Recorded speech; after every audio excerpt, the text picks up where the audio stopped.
অনেকদিন পর সেদিন একা একাই রেং খেলছিলাম। মেসের মাঝখানে হঠাৎ আমাদের টিমের একজন প্লেয়ার মাইক অন করে আর বললে, ভাই কেউ কি একটু শুনবেন? আমরা কেউ উত্তর দিলাম না। সবাই ভাবলাম আবার হয়তো তরল করবে। কিন্তু কয়েক সেকেন্ড পরে ছেলেটা আবার বলল, আজ আমার জীবনের সবচেয়ে খারাপ দিন, তাই কারোর সঙ্গে একটু কথা বলতে ইচ্ছা হচ্ছে। কথাটা শুনে আমি মাইক অন করলাম, জিজ্ঞেস করলাম কি হয়েছে।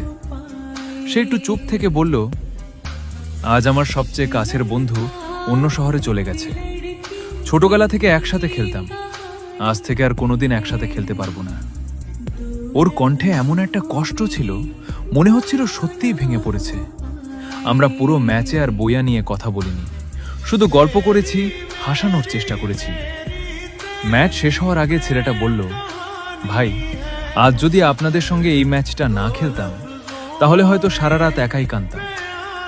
নবীতে ফিরে আমরা সবাই ওকে ফ্রেন্ড বানালাম। তারপর থেকে প্রায় প্রতিদিনই একসাথে খেলি। সেদিন বুঝেছিলাম অনলাইনে সবাই শুধু প্লেয়ার হয় না, কখনো কখনো একটা র্যান্ডম ম্যাচ থেকে